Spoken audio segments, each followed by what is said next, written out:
Natalia Martino, and you're watching UATV. Since the illegal annexation of Crimea by Russia, Ukraine has made more efforts to place itself within larger regional and global security frameworks. The ongoing Sea Breeze exercises near Odessa are an example of that. Joining us today to talk about these issues is Volodymyr Dubovyk, Director of the Center of International Studies at the Odessa National University. Hello, Ellie. Good to be with you. Hi. Well, welcome. Thanks so much for joining us today. As I just Right, I'm here. Thanks for having me. Yeah, it's great. As I just introduced, Ukraine is putting more effort into thinking about where it is in various security frameworks. One of these is the Black Sea. As for the general overview of the Black Sea regional security situation regarding Georgia, Turkey, etc., what important roles do you see other Black Sea countries have in maintaining security there? Well, unfortunately, the Black Sea security has never been a comprehensive, working, reliable mechanism, a regional security architecture, or for that matter. There have been some concerns and threats in the region, and there have been some turns and moments when we thought that maybe the countries in the region would be capable of coming together and solving those problems and actually shaping some sort of collective security arrangement, but that didn't happen.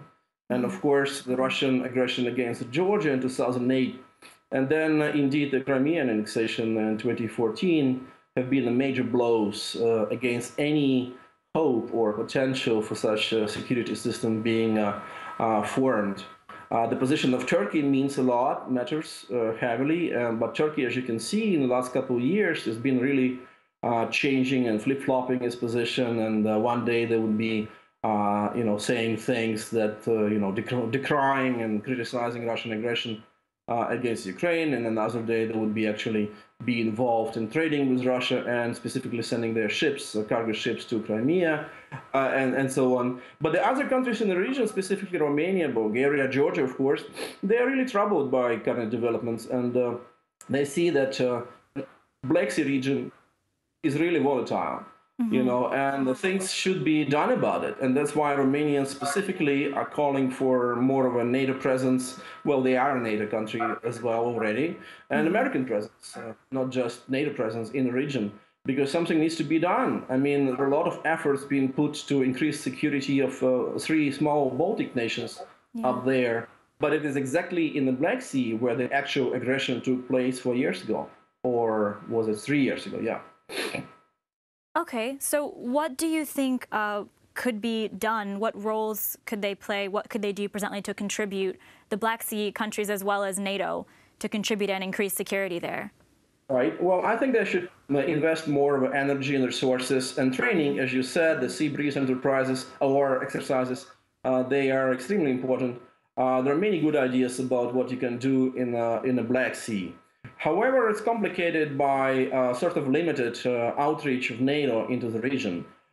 Turkey, as I said, is very ambivalent about it, being a member of NATO on one hand. At the same time, the Turkish leadership for years has been saying it's enough security in the region. We don't need other NATO members like the United States here in the region. And that's been a mistake, because without involvement of other NATO members, and specifically the United States, you cannot shape the future reliable, viable Black Sea security. Ukraine is trying to do its, its share of the work. Of course, as you know, Ukraine is very much busy right now in Donbass and elsewhere. So with Ukrainian leadership, there was also not much of a strategic view or outlook in terms of what the Black Sea region means security-wise for Ukraine. And that was one of the problems, and that was one of the reasons why, for the Ukrainian leadership, the whole annexation operation of Crimea actually came quite unexpected. And you mentioned Turkey. Do you think that there's something Ukraine and Turkey could do to improve their relations to, encourage contribution from Turkey and understanding on this topic? Right. There's a lot of work being done, actually. I'm not saying that Turkey and Ukraine are on bad terms. They're not. There's been a lot of progress in various directions. But of course, I suppose it was kind of naive at the point and the moment when the Russian military jet was downed by Turkey. Everyone in Ukraine suddenly expected that finally Turkey will come around and help Ukraine in more active ways, and that will be Turkey on Ukraine's side in the ongoing Ukraine-Russia conflict. But that didn't materialize, and I think it was already quite clear, even at that point, that such expectations would be really extremely far-fetched and naive. But right now, we're trading. The Turkish formal position on Crimean annexation hasn't changed. Turkey obviously is not helping Russia to fight Ukraine. It's just that we would like to have more of a diplomatic, moral support on the part of Turkey, and for them to even intensify and maintain their position of non-recognition of Crimea becoming part of Russian Federation. Right. Okay. Well, that makes sense. Yeah. As we're speaking, NATO is doing the 2017 Sea Breeze exercises. What does this mean for Ukraine and the Black Sea? What impact will that have on the security? Such exercises are always helpful. I mean, for Ukrainian military, of course, gaining experience hard way through fighting in Donbass is even more important. And that's how we often hear American trainers coming to Ukraine saying in their interviews afterward that they learn a lot from Ukrainian military. But on the other hand, of course, it's very important for Ukrainian military to be involved in such exercises and trainings with our friends in NATO, including American military forces. It helps us to gain experience. It helps us to better be capable of using military equipment.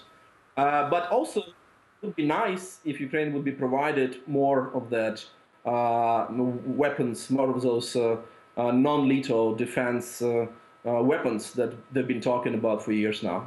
Of course. Well, U.S. does play a big role in the Sea Breeze operations and is also an important security partner for Ukraine.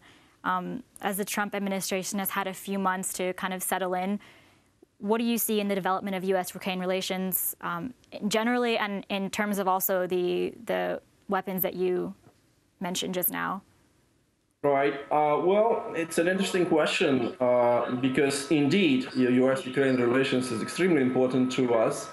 Obviously, Ukraine is not among the priorities for the United States, being still a global power, superpower. So they have, Americans, I mean, they have a lot on their plate. But for Ukraine, the relationship with the U.S. was always very important, or critically important. And then with the current administration, it's not easy. But it's not just for Ukraine. I mean, for a lot of partners of this country internationally, it's not easy just to figure out what this administration is going to do, what it stands for. There was a lot of double signals, mixed signals. Clearly, you have different wings and fractions in the White House, which always was the case. No administration was ever, monolithic, a coherent enough that will be just one opinion on the issues. There were always some deliberations on policy decisions. But in this administration, it's definitely quite difficult a lot of times, not just for people in Kyiv, but also in Berlin and London and Paris and elsewhere, to understand what's going on and who's speaking in the name of American foreign policy right now, and what is their policy. And currently, a lot of people say that there's no Russia policy, but there's very little of Ukraine policy as well. I mean, some people do their work, National Security Council, State Department. Clearly, a lot of people whom I know in the American Embassy in Kyiv, they do their work. And cooperation continues, and partnership continues, and assistance provided by U.S. goes on. But in terms of a larger, more of a kind of strategic perspective, looking, strategic-oriented policies, it's very difficult to see where it goes from now. There are a lot of voices calling to provide, indeed, Ukraine with non-lethal defense weapons. There have been a lot of people who were saying all along that should be done among American experts. Others said no, that it should be done. So it's not also some kind of a unanimous position. The American expert community is kind of split on this as well. American military saying all along we should provide those weapons. American Congress, the legislative branch have been pushing for this for a long time. Right now, the big issue, of course, is this new bill, which is kind of stranded there in the House, in the lower chamber of American Congress, the new bill which would introduce new sanctions against Russia, some of those very tough sanctions that never been introduced before, and that would be a major blow against Russia, and for a good reason, because they didn't alter their behavior. They continue to be engaged in aggression against Ukraine.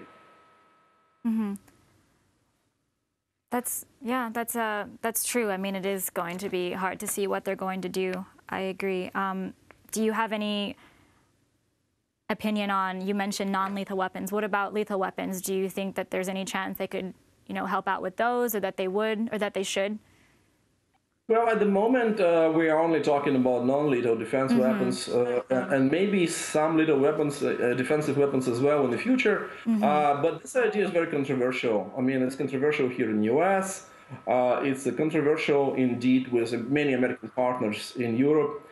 We know now that when Obama was kind of hesitating about whether should such weapons be sent to Ukraine, that Angela Merkel, for instance, played a major role in convincing him not to do so, not to send those weapons to Ukraine. Not that this administration, Trump's administration, cares much about what European partners say or do or think, but still, it's a factor, what Europeans would say. Americans would like to do it alone, I think, alone, rather. And discussion is still ongoing. With this administration, there are many conflicting interests. There is always this impression that they are in a war with each other on foreign policy.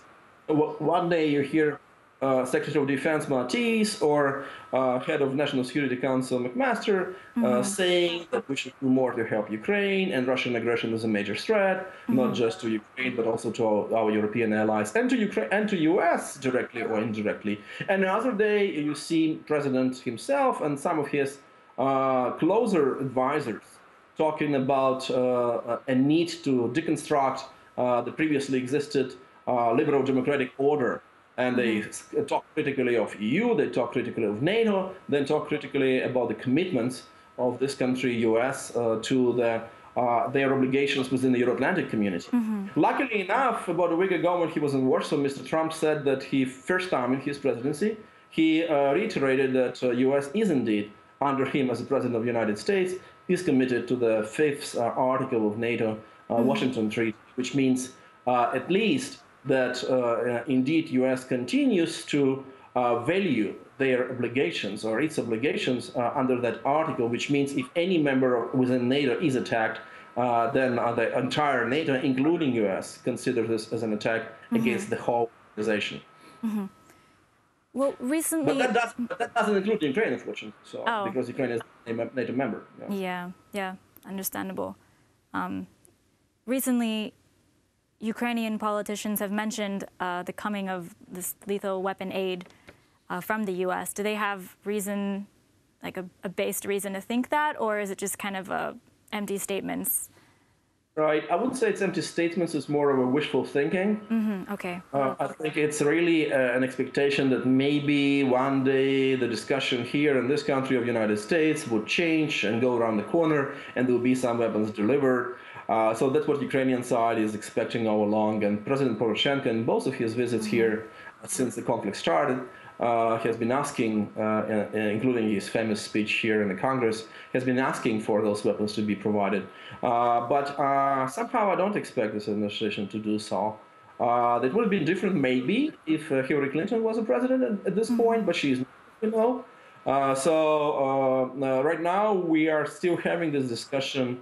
And in the kind of last few days, we also have some negative development here because, of course, American media and opposition to President Trump, they're pressing really hard on his connections, his family's connections, his presidential campaign connections to Russia, and to somehow distract attention from those accusations.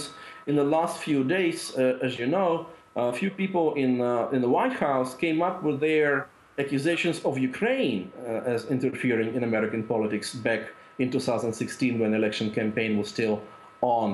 They talk, as we know, primarily about Hillary Clinton's so-called opposition research team finding some materials that will be compromising and putting in a very negative and favorable light Mr. Manafort, who was at that point ahead of Mr. Trump's presidential campaign. And that's why, this times, even the deputy press officer of the White House, Ms. Sanders, basically spoke about no Russian collusion and no Russian intervention or interference with American elections last year, But in fact, she said there was a Ukrainian interference, and that was very unfortunate. And right there in that particular press conference, she was pressed hard by some of the journalists in the White House. Journalists, some of them said, "Don't you? Even if that's the case, that even if that's the case, and Hillary Clinton received some negative information on Manafort from Ukraine, don't you see a difference between reaching out to the country of Russia on one hand and reaching out to the country of Ukraine on one hand? In Ukraine, you have an ally, you have a partner, you have a victim of aggression. You have a lot of existing cooperation and treaties and agreements, and you have a Budapest Memorandum from 1994.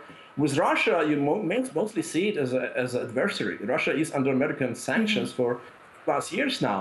So there is no moral equivalency at all in terms of, say, Ukrainian interference or Russian interference, Clinton's collusion with Ukraine or Trump's collusion with Russia.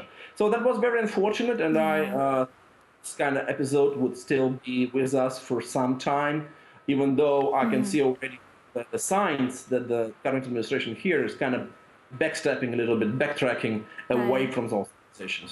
Right. Well, those are very good observations and very interesting. I wouldn't have known all of that, so thank you very much. You're clearly an expert on the relations with the U.S. It's been really great having you here in the studio, so thank you so much for joining us today.